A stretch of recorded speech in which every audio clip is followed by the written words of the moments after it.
Noir, c'est identique, hein, vous chauffez le chocolat noir au bain-marie.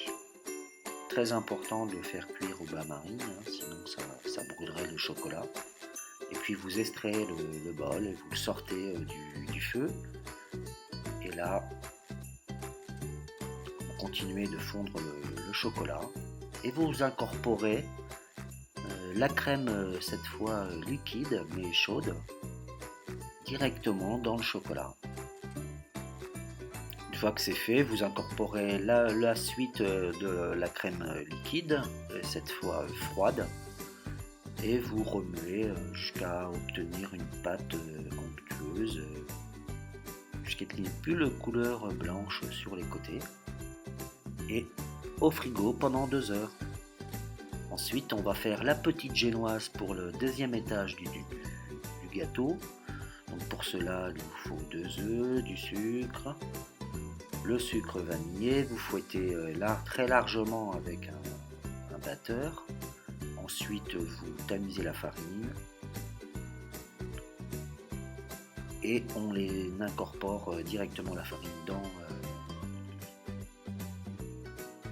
dans le récipient et pareil, hein, toujours 170 degrés pendant 30 minutes. Une fois que les génoises sont cuites, hein, donc vous les sortez, vous attendez bien qu'elles refroidissent et vous les coupez en deux. Et là, on va faire la préparation des ganaches. Directement glacer le chocolat, les génoises avec le sirop déjà en premier, hein, avec le kirsch et le sirop des criottes. On fait cette opération là qui est très importante car sinon la génoise risquerait de se dessécher un peu et ça serait moins bon. Donc il consiste à tapoter avec un petit pinceau la ganache. Une fois que c'est fait, on commence à déposer la ganache au chocolat partout sur la surface de la génoise. Le mieux c'est d'utiliser une spatule, hein, comme ça on a plus de surface à égaliser en fait sur la pâte. Et puis on va pouvoir y mettre les fruits qui ont macéré, hein, justement pendant toute la nuit dans du kirsch. Moi j'ai utilisé du kirsch car le kirsch s'accommode très très bien avec les cerises et ça leur donne un petit goût fruité, ce qui n'est pas désagréable du tout avec le chocolat noir. Alors pour cela on a utilisé 250 à 300 grammes de cerises. Ensuite on glace le chocolat avec la spatule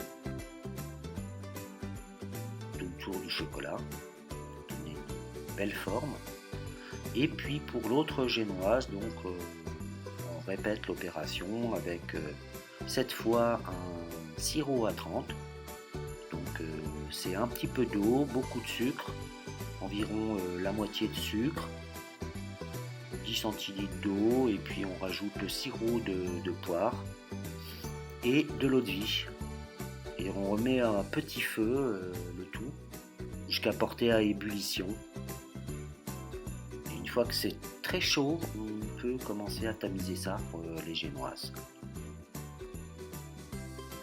On découpe les poires en petites tranches très fines.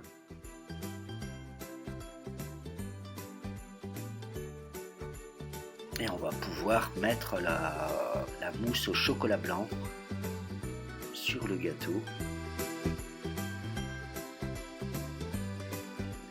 Je ne dis pas l'odeur, mais ça commence à sentir très très bon. Voilà, donc on met les poires, les lamelles à plat.